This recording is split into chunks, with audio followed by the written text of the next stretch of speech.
Ketika Nabi SAW bercerita tentang 70.000 orang yang masuk surga tanpa hisab dan adab.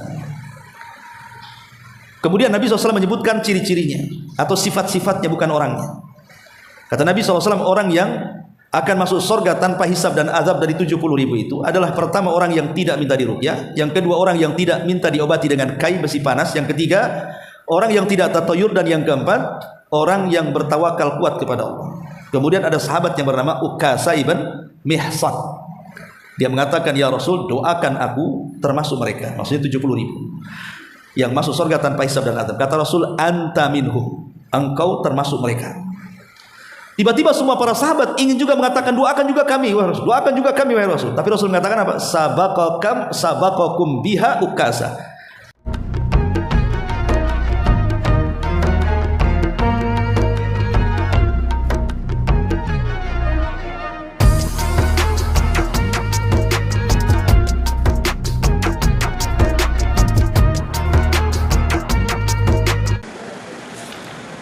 Bismillahirrahmanirrahim. Assalamualaikum warahmatullahi wabarakatuh. Alhamdulillah wassalatu wassalamu ala Rasulillah wa ala alihi wa sahbihi wa mawalah wa la hawla wa la quwwata illa billahi wa ba'd. Alhamdulillah, segala puja dan puji hanya milik Allah Subhanahu wa taala. Salawat dan juga salam kita hadiahkan kepada Rasul kita Nabi besar Muhammad sallallahu alaihi wasallam. Dan kita masih pada bab keempat, dan kita baru membahas hadis pertama, dan kita masuk pada hadis kedua, hadis yang ke-26. Kita baca hadisnya.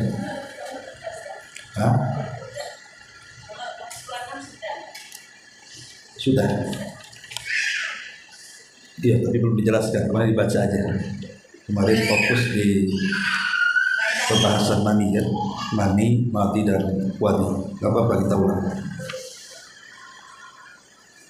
An Abbad ibn Tamim an Abdullah ibn Zaid ibn Asim al-Mazani radhiyallahu anhu qala syukiya ila Nabi sallallahu alaihi wasallam ar-rajul alladhi yukhayyalu ilayhi annahu yajidu syai'a fi salati faqala la yansarif hatta yasma' sautan aw yajida rihan. Dari Abbad ibn Tamim bahwa Abdullah ibn Zaid ibn Asim al-Mazini radhiyallahu anhu, dia menuturkan bahwa Rasul sallallahu alaihi wasallam ditanya tentang orang yang seolah-olah merasakan sesuatu ketika mengerjakan salat. Maka Nabi SAW menjawab, janganlah dia pergi membatalkan salatnya sebelum mendengar suara atau mencium bau. Wan Ummu Qaisi binti Mihsanin al-Asadi annaha atat bibnin laha saghirin lam ya'kul at-ta'am ila Rasulillah sallallahu alaihi wasallam fa ajlasahu fi hijrihi fa bala ala thawbihi fada'a bima'in fa nadahahu ala thawbihi wa lam yaghsil. Ummu Qais bintu Mihsan al-Asadiyah menuturkan bahwa dirinya datang kepada Nabi sallallahu alaihi wasallam membawa anak laki-laki yang masih kecil dan belum makan sesuatu. Maka Nabi kemudian menundukkan anak itu di atas pangkuan. Bayi itu lantas ngompol di atas pakaian Nabi.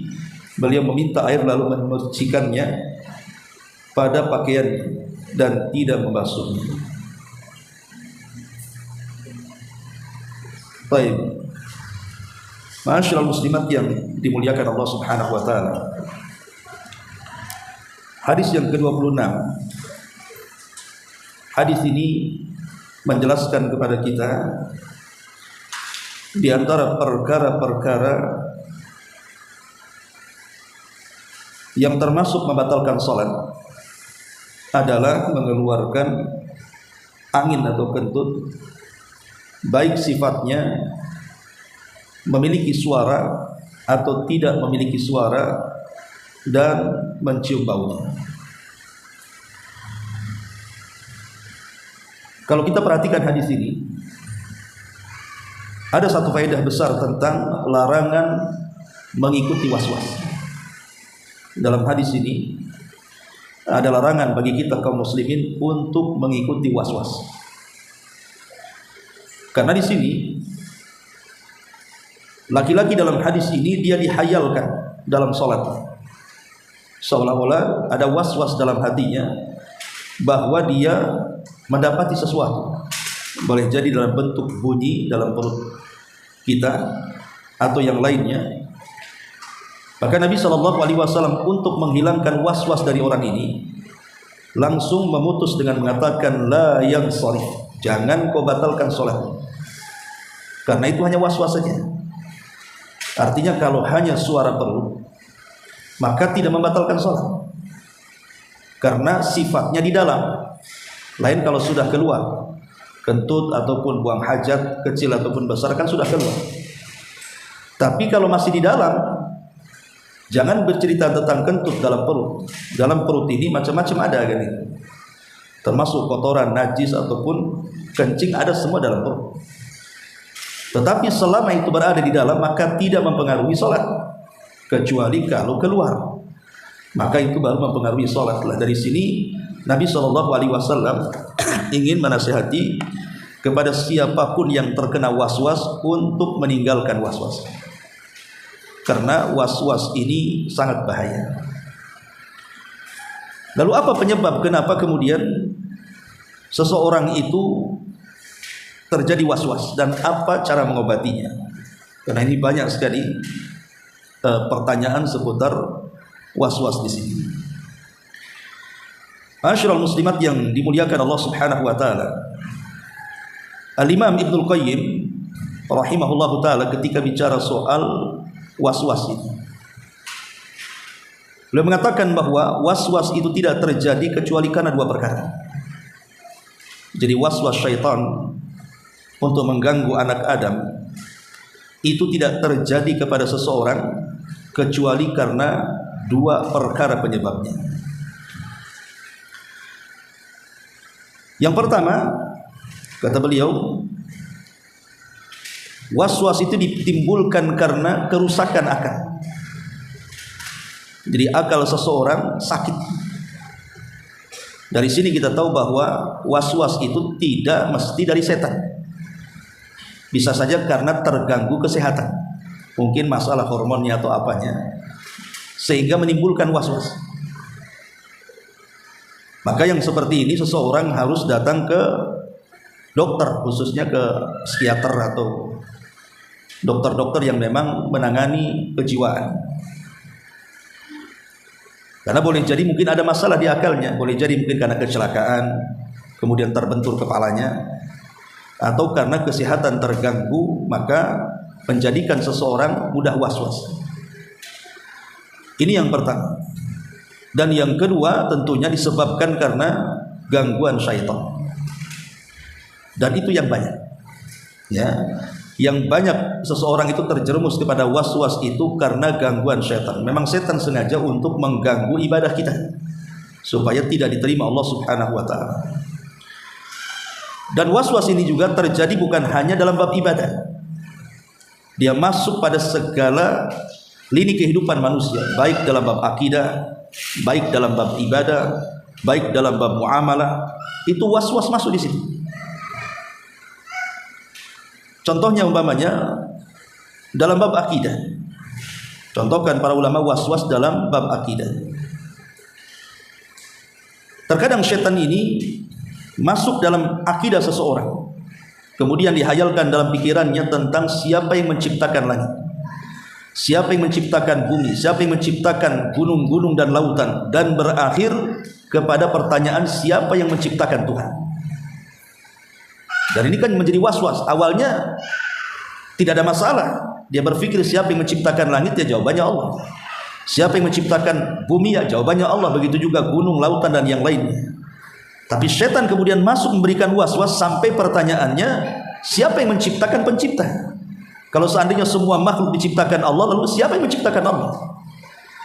Lah kalau sampai kemudian pikiran kita sampai memikirkan siapa yang menciptakan Tuhan kita, maka kata Nabi SAW, fasta'id billahi, maka segeralah dia berlindung kepada Allah dari syaitan untuk memutus was-was tadi.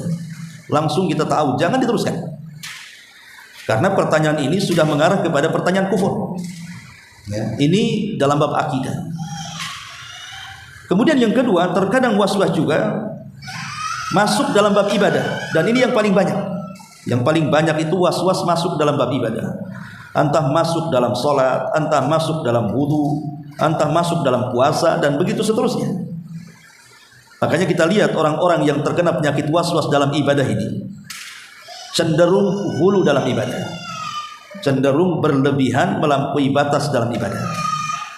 Contoh orang yang berwudu. Saya itu pernah melihat orang yang sholat itu kok pada basah pakaiannya. Apakah dia sudah mandi atau apa, rupanya dia berwudu berkali-kali. Jadi sampai ke cipratan wudunya itu terkena pakainya. Jadi kesannya kayak kehujanan gitu. Jadi orang was-was itu bisa nguras bak mandi itu. Karena dikiranya wudu pertama tidak sah, kemudian wudu lagi, habislah airnya. Lah ini kan was-was ini yang seperti ini. Ataupun setan ini masuk dalam bab sholat. Kita lihat ada orang yang sholat itu terkena was-was sampai takbiratul ihram itu tidak jadi-jadi. Allahu Akbar, tak jadi lagi. Allahu Akbar, tak jadi. Sampai 10-20 kali. Sampai imam sudah salat dia mesti takbir aja. Agak repot itu ya. Jadi memang sengaja setan itu masuk di situ. Atau masuk dalam bacaan. Kadang-kadang kayak orangnya sih sebenarnya tidak terbata-bata ngomongnya, lancar. Tapi kadang-kadang setan masuk ke lidahnya, kadang membaca bismillah saja, bis gitu ya. Jadi kayak susah mau menyebut bismillah itu. Jadi Allahu Akbar aja, gitu ya. Kayak orang gagap akhirnya, padahal sebenarnya dia tidak gagap. Tapi memang setan masuk di situ supaya kita was-was, akhirnya mau mengucapkan sesuatu itu kayak berat tadi. Ini kan dari setan. Ya. Atau terkadang seseorang diragu-ragukan tentang berapa jumlah rakaat. Ini yang banyak terjadi. Tadi saya sholat 3 rakaat ke 4 rakaat. Sudah selesai kah belum selesai? Nah, tetapi Nabi SAW memberikan solusi bagi was-was yang seperti ini. Kalau seseorang ragu tentang rakaat sholat apakah 3 ataukah 4, maka ambil yang paling sedikit. Berarti kalau dia ragu-ragu 3 atau 4, tetapkan 3 tambah 1, lakukan sujud sahwi, selesai ya. Sebab kalau kita mengambil yang terbanyak, nanti was-wasnya nggak hilang. Oh, jangan-jangan 3, jangan-jangan 3. Tapi kalau umpamanya kita mengambil yang sedikit, kalaupun seandainya was-was, kan bilangan rakaatnya sudah pas. Kalaupun seandainya lebih, kan sudah sujud sahwi di situ. Jadi lebih selamat kan gitu ya. Jadi tetapkan kepada yang yakin, kemudian lakukan sujud sahwi. Nah, itu juga terjadi kepada salah seseorang yang sedang sholat. Kadang-kadang dilupakan soal jumlah rakaat. Ataupun seperti hadis ini. Hadis ini menceritakan tentang seseorang yang ragu-ragu apakah dia kentut atau tidak. Dibuatnya oleh setan itu was-was dalam bunyi-bunyian dalam perut. Maka Nabi SAW memberikan solusi, la yansarif hatta yasma'a sautan aw yajida rihan. Jangan batalkan salatmu sampai betul-betul engkau mendengar suaranya atau mencium baunya. Ataupun tidak ada suara, tidak bau, tapi kita yakin kita kentut. Ya, kan ada kentut itu nggak ada suaranya dan tidak ada baunya gitu. Tapi kita yakin kita kentut. Maka kalau kita yakin kita kentut, yakin itu tidak bisa mengalahkan keraguan. Makanya tetap batal salatnya. Ma'asyiral muslimat yang dimuliakan Allah Subhanahu wa taala. Jadi intinya jangan sampai kemudian kita terkena was-was, karena was-was dalam ibadah ini bisa merusak ibadah atau minimalnya mengurangi kesempurnaan ibadah. Jadi yang harusnya takbiratul ihram bersama imam mendapatkan 1 rakaat, sampai rakaat pertama dia masih takbiratul ihram saja, dia kan ketinggalan tuh 1 rakaat. Jadi kayak orang masbuk jadi. Jadi bisa mengurangi jadinya kan kualitas salat dan juga pahala salat. Ini sering terjadi dalam bab wudu atau bab muamalah. Ya. Ataupun bab puasa, was-was dia. Ini sudah masuk atau tidak? Sudah masuk atau tidak kan itu. Ya, maksudnya masuk buka atau tidak. Sehingga dia nunggu gelap betul baru makan gitu ya, makan iftar. Padahal tidak boleh kita ini mengakhirkan buka. Justru Nabi SAW merintahkan kita menyegerakan berbuka. Kalau sudah keluar maghrib ya buka langsung gitu ya. Mungkin ketika listrik mati nggak dengar azan, akhirnya was-was. Nunggu gelap sajalah kan itu. Karena ketika kita mengakhirkan buka itu tasyabuh dengan orang-orang ahli kita. Ahli kita puasa, kita juga puasa, cuman kita menyegerakan berbuka, mereka mengakhirkan berbuka.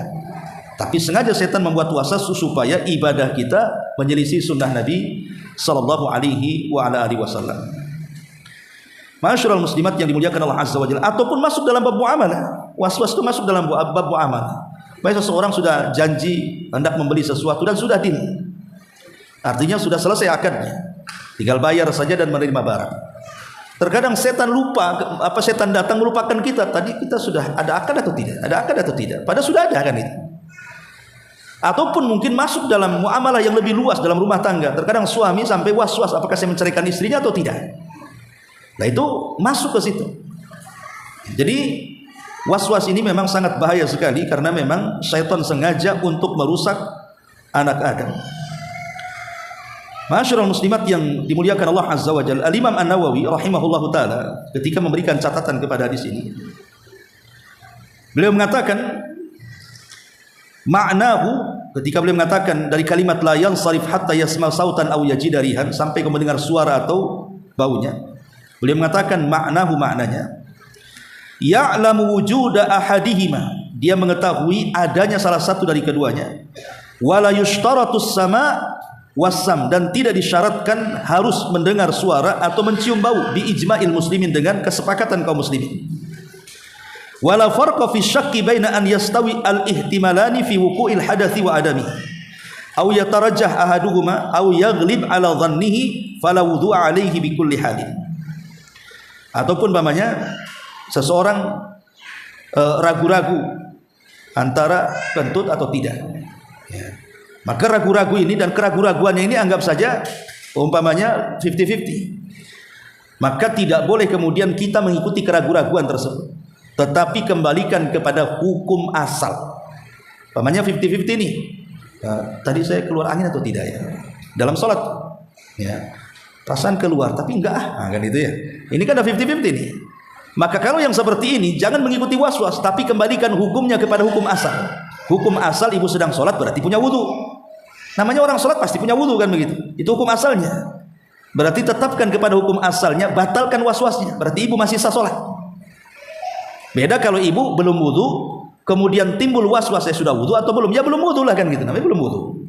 Kembalikan kepada hukum asalnya. Tapi kalau sudah sholat atau sedang sholat, maknanya kan tidak mungkin sholat tanpa wudu. Maka kembalikan kepada hukum asal supaya menghilangkan was-was tadi. Adapun bagaimana caranya supaya kita terhindar dari was-was ini? Pertama, al-isti'adzatu billahi minasyaitonir rajim. Pertama, baca ta'awudz, baca auzubillah.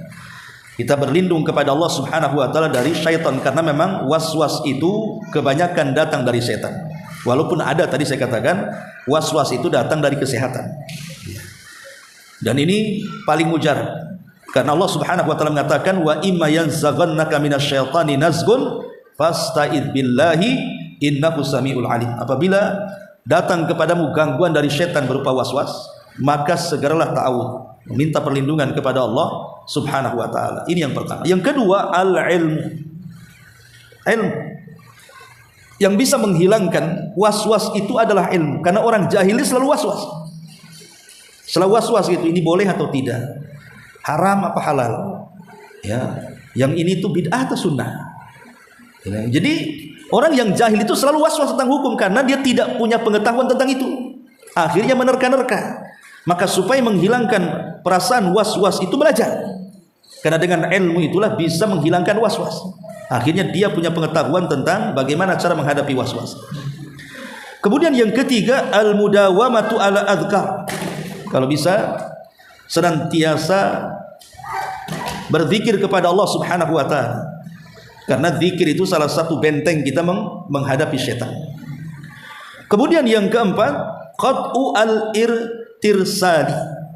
Jangan mengikuti was-was. Jadi kalau sudah datang was-was jangan terus dipikirkan, tapi cari solusi. Ya. Sebagaimana Nabi SAW memberikan solusi di sini kan, orang dihayalkan dalam sholatnya apakah dia kentut atau tidak, padahal baru suara perut kan gitu. Maka jangan diteruskan was-wasnya, Makanya Rasul mengatakan la yansarif hatta yasma'a sautan aw yajidariha. Jangan batalkan salatmu kata Rasul. Jangan diteruskan, jangan batalkan. Sampai engkau memiliki bukti gitu ya dengan suara kentut atau dengan baunya. Kemudian yang kelima, suhbatul akhyar. Cari teman yang baik. Cari teman yang baik, cari teman yang memang mengetahui pengetahuan. Bisa saja kemudian dia menasihati. Kalau kita sedang was-was, kita bisa bertanya. Kita bisa minta nasihat kepada teman yang baik itu. Termasuk juga yang nomor 6, kathratu du'a wal iltija'a ila Allah azza wa jal, fa innallaha huwal ladzi yaqdarul bala atau yuqaddarul bala wa huwal ladzi yadfa'u. Perbanyak doa dan serahkan sepenuhnya kepada Allah. Karena sesungguhnya Allah lah yang mentakdirkan adanya bala, yang menciptakan was-was itu kan Allah. Dan yang menghilangkan was-was juga Allah. Karena was-was ini bagian ibtila, ujian Allah kepada hamba-hambanya, bisa melawan atau tidak. Maka banyak-banyak berdoa agar kita tidak mudah diganggu setan. Termasuk juga al-mujahadatu al-musabah. Lawan, jangan biarkan was-was itu ada pada diri kita, tapi kita lawan. Kemudian juga kasratu qiraatil Qur'anil Karim at-tadabburi wa fahmi ma'ani. Perbanyak membaca Al-Qur'an, ya kalau bisa juga tadabbur. Karena bagaimanapun setan itu sangat takut dengan bacaan Al-Quran. Ma'asyiral muslimin, muslimat yang dimuliakan Allah azza wa jalla. Tetapi kalau memang was-wasnya tadi karena masalah di hormon, masalah di pikiran, ada punya penyakit kejiwaan gitu ya, maka tentu obatnya adalah datang ke dokter, datang ke psikiater, datang ke orang-orang yang ahli psikolog ya, supaya mendapatkan kesembuhan dari wasilah mereka, mungkin dengan nasihat-nasihatnya atau nanti dikasih obat dan begitu seterusnya. Maka itu diantara yang disebutkan para ulama bagaimana caranya menghadapi was-wasnya. Karena was-was ini itu bisa mengantarkan kepada kita, ya sebenarnya secara hukum begini Bu, orang yang terkena was-was memang tidak ada hukumnya, artinya tidak berdosa ya. Orang yang terkena was-was itu pena diangkat, tidak ada dosa bagi orang yang was-was. Tetapi was-was ini bisa mengantarkan kepada dosa kalau terus diikuti. Ya, bisa mengantarkan kepada dosa kalau diikuti. Umpamanya seorang berwudu yang harusnya 3 basuhan jadi 5 basuhan. Ya, yang harusnya 3 basuhan jadi 10 basuhan. Lah ketika kemudian kita menambah apa yang disunnahkan Nabi SAW, maka masuk dalam hadis Rasul, faman zada faqad asaa wa ta'adda wa zalama. Barang siapa yang menambah basuhan dalam wudu itu, maka dia telah salah wudunya, telah melampaui batas wudunya, dan telah berbuat zalim dalam wudunya. Itu karena was-was itu. Tapi kalau orang yang berilmu kan cukup kita berwudu, bukankah setiap basuhan walaupun 1 kali sudah sah wudunya? Kan yang wajib 1 kali, 2 dan 3 itu sunnah saja. Kalau orang punya pengetahuan, ya sudah, kalau sudah dibasuh 1 kali sudah selesai kan gitu ya.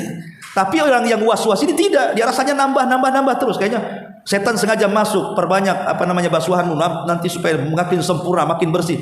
Itu setan memang sengaja memberikan was-was itu seolah-olah wudu seperti itu afdal, padahal justru menyelisih sunnah. Ya, sengaja kemudian setan mendorong itu seorang untuk melakukan bid'ah dan menyelisih sunnah Nabi SAW. Nah, ini bahaya was-was itu sampai ke situ jadinya kan, sampai kepada kekufuran, sampai kepada bid'ah, sampai kepada maksiat. Ya, dan itu senjata setan. Ya subhanallah ya, setan itu ketika kita disesatkan itu bukan ditarik tangan kita atau didorong badan kita, tidak. Nggak ada setan itu, dan dia tidak punya kuasa untuk itu.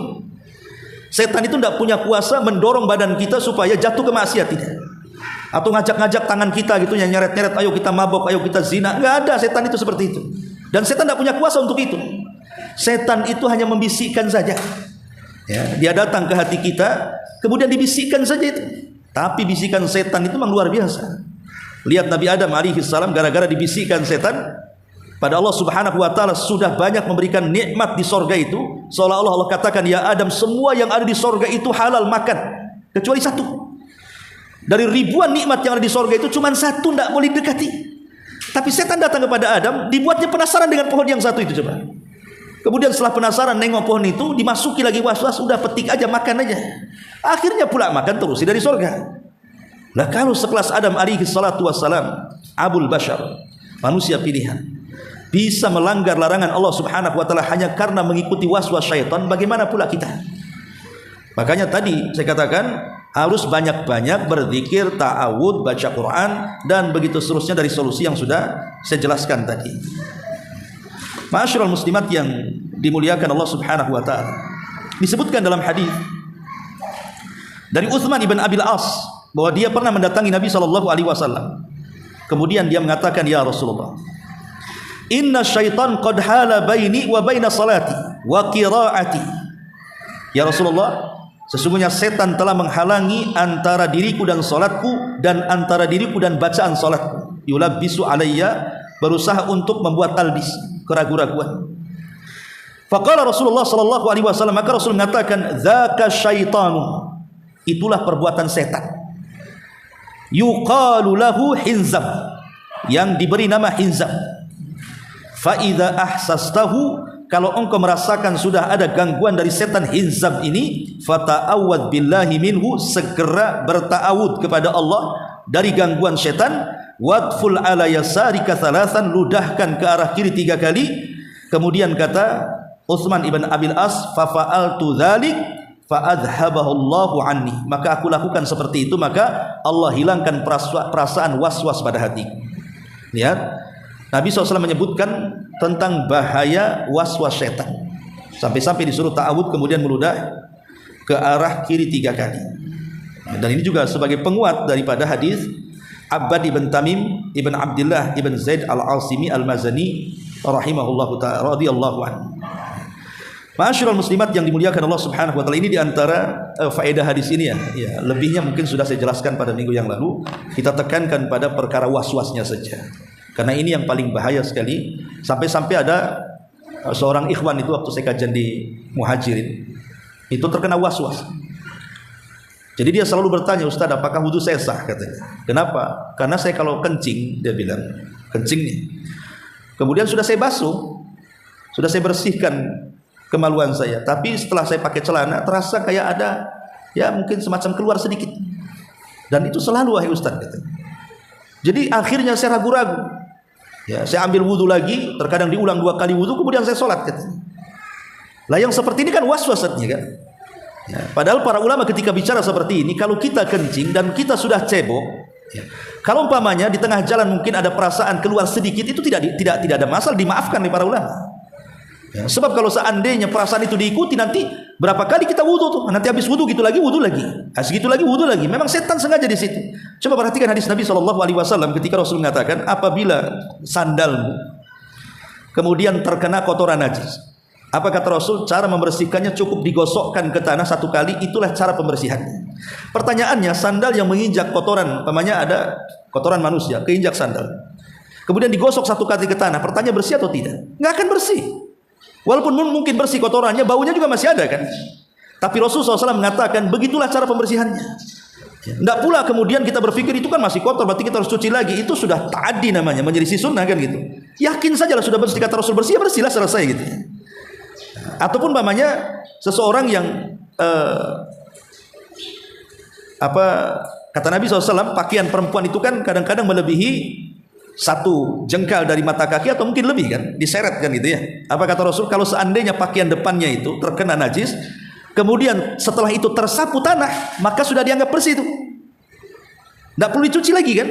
Berarti menunjukkan sebenarnya Islam itu simple. Tapi kalau kita mengikuti was-was, ya nggak selesai lah ya. Oh itu kan kotorannya masih pakainya masih bau, ini harus dicuci macam-macam ya. Ini mempersulit agama namanya.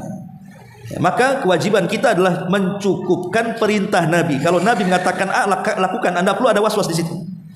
Nah ini menunjukkan bagaimana Islam itu agama yang mudah, agama yang simpel, tidak memberatkan dan tidak harus berlebihan dalam ibadah. Ikutilah perintah baik Al-Quran atau Sunnah Nabi Sallallahu Alaihi Wasallam. Ini tambahan keterangan tentang hadis la yansarif hatta yasma' sautan au yajidarihan. Kemudian hadis berikutnya, An Ummi Qaisin, dari Ummu Qais, dari Ummu Qais binti Mihsanin al-Asadi. Ummu Qais dalam hadis ini dia adalah saudari dari Imran ibn Mihsan, Ukasa ibn Mihsan al-Asadi.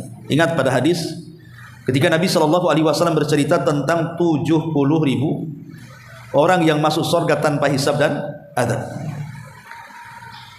Kemudian Nabi SAW menyebutkan ciri-cirinya atau sifat-sifatnya, bukan orangnya. Kata Nabi SAW, orang yang akan masuk surga tanpa hisab dan azab dari 70.000 itu adalah pertama orang yang tidak minta diruqyah, yang kedua orang yang tidak minta diobati dengan kain besi panas, yang ketiga orang yang tidak tatayur, dan yang keempat orang yang bertawakal kuat kepada Allah. Kemudian ada sahabat yang bernama Ukasha ibn Mihsan. Dia mengatakan, ya Rasul, doakan aku termasuk mereka. Maksudnya 70.000 yang masuk surga tanpa hisab dan azab. Kata Rasul, anta minhum, engkau termasuk mereka. Tiba-tiba semua para sahabat ingin juga mengatakan, doakan juga kami wahai Rasul, doakan juga kami wahai Rasul. Tapi Rasul mengatakan apa? Sabaqakum biha Ukasha, telah mendahului kalian semua Ukasha bin Mihsan. Lah Ukasha bin Mihsan ini punya saudari namanya Ummu Qais binti Mihsan al-Asadi. Lah Ummu Qais bin Mihsan al-Asadi ini dia punya anak kecil laki-laki. Karena akan dibedakan antara anak bayi laki-laki dengan anak bayi perempuan, ya, dibedakan. Dalam Islam itu dibedakan hukum cara membersihkan najisnya. Sama-sama najis. Ya, kencing, yang namanya kencing manusia, mau bayi, mau remaja, mau dewasa, mau tua, tetap najis. Jadi kencing manusia itu najis secara mutlak. Cuman yang menjadi khilaf itu adalah bukan hukum najisnya, tapi hukum cara membersihkan najisnya. Khusus bagi bayi yang belum makan, ya, dia masih makan nasi. Tapi kalau sudah makan itu tidak ada khilaf ulama, harus dicuci. Mau laki-laki mau perempuan, kalau sudah makan wajib dicuci. Yang jadi masalah adalah bayi yang belum makan, masih minum air susu, dia belum makan apa-apa. Lah Ummu Qais ini punya bayi kecil laki-laki, dia belum makan. Dia datang kepada Nabi SAW. Biasa para sahabat itu mereka ingin meminta berkah. Meminta berkah dengan membawa anak-anak mereka dihadapkan kepada Rasul, biar Rasul mentahnik. Mentahnik itu mengunyahkan kurma sampai lembut, kemudian dioleskan di bibirnya, ya. Kemudian setelah itu Rasul mendoakan berkah dan kebaikan. Dan doa Nabi SAW mustajab. Contoh ketika doanya Nabi SAW kepada siapa? Ibnu Abbas. Ibnu Abbas kan pernah didatangkan waktu bayi juga oleh pamannya Abbas, ya, karena Abbas itu anak dari pamannya. Ibnu Abbas anak dari pamannya Rasul, Abbas ibn Abdul Muttalib. Ketika bayi datangkan di hadapan Rasul, kemudian setelah ditahnik Rasul SAW mendoakan Ibnu Abbas dengan doa apa? Allahumma alimhu fid dini, Allahumma faqihu fid din wa alimhu ta'wila. Ya Allah, cerdaskan anak ini, ya Allah, buat dia menjadi pakar yang memahami Quran. Maka setelah Abdullah ibn Abbas besar, doa Rasul menjadi kenyataan, kan? Akhirnya Ibnu Abbas menjadi seorang pakar Quran, bahkan dikatakan sayyidu ahli tafsir, pemimpinnya ahli tafsir. Berkat doa Nabi SAW dan usaha dia tentunya. Karena doa tanpa usaha juga percuma, ya. Lah makanya kemudian di sini Ummu Qais ini dia membawa putra kecilnya itu menghadap Nabi supaya Rasul mentahnik kemudian mendoakan. Maka setelah kemudian di pangkuan Nabi, anak bayi laki-laki itu, anak Ummu Qais bintu Mihsan al-Asadiyah ini, ya namanya anak-anak kan, tiba-tiba dia kencing. Ya, kalau di zaman sekarang kan sudah ada antisipasi, ada pampers, kan di zaman Nabi belum ada pampers, kan itu ya. Sehingga tiba-tiba kemudian dia ngompol, lah kenalah ke kain Nabi, karena memang ada di pangkuan Nabi. Tapi Nabi SAW tidak mencuci pakaiannya. Dengan cara apa? Rasul hanya memintakan air dalam bejana, kemudian setelah didatangkan di hadapan Rasul, Rasul hanya memasukkan tangannya di air itu, kemudian diperciki saja. Jadi bekas kencingnya diperciki gini aja, ambil air. Lah dengan cukup memerciki itu sudah anggap bersih tuh pakaiannya. Padahal kalau diperciki apakah kemudian hilang? Hilang apanya? Air kencingnya kan nggak hilang kan gitu, tetap dalam kain kan. Tapi ketika begitulah cara pembersihannya sudah dianggap suci kan. Ini juga memotong adanya was-was nih. Ya, tetapi sekali lagi tentu beda kencing anak laki-laki dengan kencing anak perempuan, karena kalau kencing anak perempuan itu ada hukum tersendiri. Nabi SAW memerintahkan untuk mensucikannya dengan cara mencucinya, sama dengan kencing orang besar. Tapi khusus bayi laki-laki, ya, maka bayi laki-laki tidak harus dicuci. Ya, kalau dicuci nggak apa-apa, lebih baik lagi. Tapi kalaupun diperciki itu sudah cukup. Contoh umpamanya di kasur lah, ya, kan biasanya anak-anak biasanya mungkin pempesnya itu bocor, kita tidak tahu kan, tipis pempesnya bocor atau kepenuhan pempesnya, akhirnya bocor sedikit, nampaklah itu basah di situ. Maka lihat, kalau anak laki-laki tidak perlu sulit, ambil air, kalau dia belum makan cukup diperciki di atasnya gitu saja, ya, itu sudah cukup itu. Tapi kalau anak perempuan tidak bisa, anak perempuan najis, harus spraynya dicuci, dan kasurnya kalau sampai nembus ya dicuci juga ya, ya, karena beda kalau anak laki-laki dan perempuan. Apa hikmahnya wallahu alam? Walaupun banyak ulama juga yang mencari-cari hikmahnya, katanya kencingnya anak perempuan itu lebih bau kan itu. Ya enggak tahu juga kan. Mungkin ibunya makan pete, enggak tahu juga. Mungkin anak laki-laki tidak terlalu bau, anak perempuan itu terlalu kental, anak laki-laki encer, wallahu alam, ada juga, tetapi kita tidak mencari-cari hikmahnya lah. Yang jelas ketika Nabi SAW membedakan kencing anak laki-laki yang belum makan dengan kencing anak perempuan yang belum makan, cara membersihkannya sudah kita katakan sami'na wa ata'na. Enggak perlu ada was-was di sini. Ya cukup diperciki sudahlah kan itu. Nah, ini juga dikuatkan oleh hadis Aisyah, hadis berikutnya di sini, an Aisyah ta ummul mukminin radhiyallahu anha, anna Nabiy sallallahu alaihi wasallam utiya bi sabiyyin fabala ala thawbihi, fada bima'in fa'atbahu iya wa li muslimin fa'atbahu baulahu walam yaghsilhu. Kata Aisyah ummul mukminin radhiyallahu anha mengatakan bahwa ada bayi laki-laki yang dibawa ke hadapan Rasul. Bayi itu lantas ngompol di atas pakaian beliau. Lalu beliau meminta air dan memerciki air tersebut pada kencing yang mengenai bajunya, dan Rasul dalam riwayat tidak mencucinya. Ya, cukup memercikinya dan tidak mencucinya. Nah, ini diantara faedah dua hadis ini. Wallahu alam, sekira cukup dua hadis saja. Tapi sebelum saya tutup, kita buka tanya jawab silakan.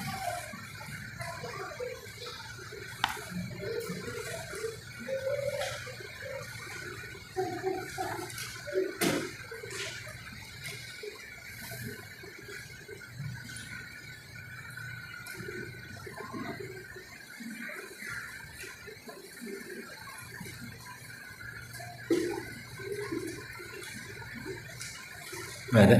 Baik, belum ada. Kita tutup. Subhanallah wa bihamdika, asyhadu an la ilaha illa anta, astaghfiruka wa atubu ilaik.